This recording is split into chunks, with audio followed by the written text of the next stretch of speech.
अच्छा जी, अब सिलसिला कुछ यूं है कि ये जो मेथड है ये कहलाता है रेजोल्यूशन बाय रेफुटेशन।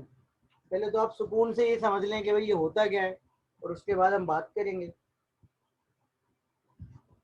इसमें ना एक मेन रूल है, वो रूल ये है, गौर से देखें। आपको कुछ चीज़ों में फ़र्क नज़र आएगा इसमें और इन्फेरेंस में। तो फॉर द टाइम बिंग आप ये सपोज लीजिए कि आप इन्फेरेंस तो पढ़ ही नहीं रहे, तो आप उसको भूल जाएं। ये देखिए, एक रूल है, वो रूल कहलाता है कि अल्फा और बीटा ट्रू हो एंड नॉट बीटा और गामा ट्रू हो, then we can conclude alpha और गामा ट्रू है। अब ये क्या चीज़ है, दोबारा पढ़ लीजिए। अल्फा और बीटा ट्रू हो, हमें नहीं पता अल्फा ट्रू है या बीटा ट्रू है, लेकिन अल्फा और बीटा ओवरऑल ट्रू है। तो हो सकता है दोनों ट्रू हो सकता है कोई एक ट्रू हो। इसी तरीके से नॉट बीटा और गामा ट्रू हो तो वी कैन कंक्लूड अल्फा और गामा ट्रू है। अब ये क्या चीज़ है, ये ट्रूथ टेबल से वेरीफाई कर लें। ये देखें, ट्रूथ टेबल में जहां जहां अल्फा और बीटा एंड नॉट गामा और नॉट बीटा और गामा ट्रू है, ये देखें, ये वाला टेबल, ये वाला कॉलम और ये वाला कॉलम, ये ट्रूथ टेबल है। इसमें जहां जहां ये दोनों ट्रू हैं वहां वहां ये भी ट्रू है। इसका मतलब ये नहीं है कि सिर्फ वही ट्रू है। ये देखें, यहाँ देखें, ये दोनों ट्रू हैं, ये भी ट्रू है। ये देखें, ये दोनों ट्रू हैं, ये दोनों ट्रू हैं एक साथ, तो ये ट्रू है। ये दोनों एक साथ ट्रू हैं तो वो ट्रू है। और ये दोनों एक साथ ट्रू हैं, यहाँ पर देख लें और यहाँ पर देख लें। इसके अलावा ये दोनों एक साथ ट्रू नहीं है कहीं पर, तो उसको चेक करने की जरूरत नहीं है। तो उन्होंने एक रूल बना दिया जो रेजोल्यूशन का रूल कहलाता है। Is it clear to all of you? You need to be remember कि भाई अल्फा और बीटा ट्रू हो या नॉट बीटा और गामा ट्रू हो तो वी कैन कंक्लूड अल्फा और गामा ट्रू है। Is it clear to all of you? अब ये याद रखना पड़ेगा, जाहिर सी बात है। अब अगर आप ये याद ही नहीं रखेंगे और जब मैं क्वेश्चन करवा रहा हूँ तो फिर आप बोलेंगे ऐसे कैसे हुआ वैसे कैसे हुआ। ठीक है, ये एक चीज़ है। और एक रेजोल्यूशन में जब कोई चीज़ प्रूव करते हैं तो सबसे पहले ना हमारे पास एक मेन टारगेट है। वो टारगेट क्या है बेटा, कि आपके पास जितने भी नॉलेज गिवन है वो सब किस फॉर्म में होनी चाहिए। वो फॉर्म का नाम है CNF, कंजंक्टिव नॉर्मल फॉर्म। अभी क्या चीज़ होती है मैं आपको थोड़ा सा याद दिलाता हूँ। DLD का कोर्स पढ़ा आप सबने? DLD के कोर्स में POS और SOP पढ़ा था आपने? POS और SOP पढ़ा था आपने? तो बस ये प्रोडक्ट ऑफ सम है। देखें, ये कह रहे हैं कि तमाम रूल्स इस फॉर्म में होने चाहिए कि उसमें और हो रहा हो कुछ, कोई भी इंप्लाइज दैट ना हो, कोई भी ऐसी चीज ना हो, सिर्फ और हो रही हो। ये देखें, ये और हो रहा है, ये और हो रहा है। और अगर कोई सिंगल चीज लिखी हुई है उसको हम ऐसे लिख सकते हैं। तो सिंपल और की फॉर्म होनी चाहिए। ये फॉर्म कहलाती है CNF, conjunctive normal form, and of ors. अगर नहीं है तो हमारा पहला स्टेप ये होता है, अगर हम देखें पहले तो समझ लें कि हम पढ़ के आ रहे हैं, हम रेजोल्यूशन पढ़ रहे हैं। अगर हमें रेजोल्यूशन अप्लाई करनी है तो हमारे पास तमाम जो क्लॉजेज है, ये क्लॉजेज कहलाते हैं। ये ब्रैकेट जो है क्लॉज कहलाता है। ये किस फॉर्म में होने चाहिए?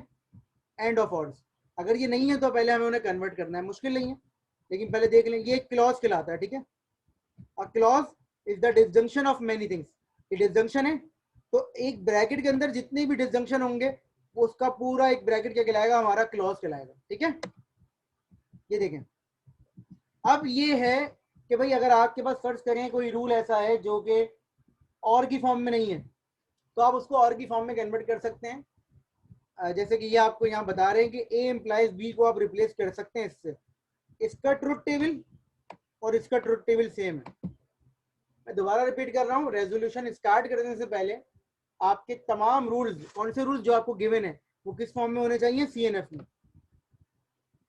रेजोल्यूशन स्टार्ट करने से पहले आपके तमाम रूल्स किस फॉर्म में होने चाहिए? CNF में। अगर CNF में नहीं है तो आप उसको कन्वर्ट करेंगे।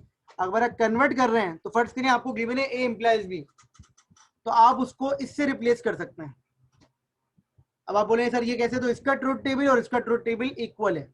आप इसको क्रॉस वेरीफाई कर सकते हैं जाके, अगर आपको कंफ्यूजन हो। Is it clear to all of you?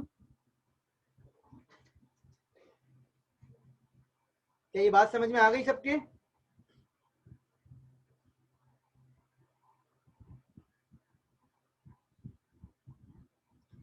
आगे बढ़ूं? ये लिख लें अपने पास कि भाई ये इसके बराबर है। ठीक है, आगे बढ़ते हैं। इसी तरीके से अगर आपको ये गिवन है तो ये डी मॉर्गन तो आप सबने पढ़ा हुआ ही है कि अगर किसी ब्रैकेट पे नॉट लगा हुआ है, आपने उसको खोलना है तो आप इस तरीके से खोल सकते हैं। डी मॉर्गन हमने पढ़ा हुआ, ठीक है। ये चीज यूज हो सकती है आपकी। और ये एक आखिरी चीज है जो कहलाती है डिस्ट्रीब्यूटेड और ओवरहेड। देखिए अगर आपको ये गिवन है, ये अलाउ नहीं है सीएनएफ में, क्यों? क्योंकि अंदर क्या है, अंदर क्या है, एंड अलाउ नहीं है क्लॉज के अंदर, ठीक है। इन बिटवीन क्लॉज तो अलाउ, क्लॉज के अंदर अलाउ नहीं है। देखें, ये देखें, ये क्लॉज के अंदर एंड अलाउ नहीं है कहीं पर भी। इन बिटवीन तो अलाउ है लेकिन अंदर अलाउ नहीं है। तो ये देखें, अगर ये कुछ ऐसा गिवन है, ऐसा कुछ गिवन है, तो आप उसको ऐसे रिप्लेस कर सकते हैं। आपको पता है ये प्रॉपर्टी कौन सी है, ये भी डीएलडी में आपने प्रूफ किया हुआ है। ये लिखा हुआ है A plus B C is equal to A plus B. ये हम सब ने किया हुआ है ये सारा काम ना, तो इसमें कोई मुश्किल बात नहीं है, कोई नई बात नहीं कर रहा मैं कि मुझे बहुत ज़्यादा टाइम लगे या मैं ट्रुथ टेबल से उसको वेरीफाई करवाऊँ। ये बेसिकली ये है, ठीक है, ये है, ठीक है। तो देखें इस तरीके से क्या हो जाएगा, ये एंड ऑफ ऑर्स हो जाएगा। हाँ, लेकिन इन बिटवीन डिस्जंक्शन का मतलब ये नहीं है बेटा, मैं आपको समझाता हूँ, मुझे एक एग्जाम्पल करवाने दें। इन बिटवीन तो अलाउ है, बिल्कुल अलाउ है, लेकिन हमें जरूरत नहीं पड़ती। मैं आपको बताता हूँ क्या होता है इसमें। पहले आप बताएं, तीनों चीजें समझ में आ गई? आपका मेन टारगेट क्या है? पहला टारगेट ये है, रेजोल्यूशन अप्लाई करने से पहले आपको सीएनएफ बनानी है। अगर आप रेजोल्यूशन पढ़ना चाह रहे हैं, सॉल्व करना चाह रहे हैं, तो आपने पहले उसको सीएनएफ में कन्वर्ट करना। Is it clear?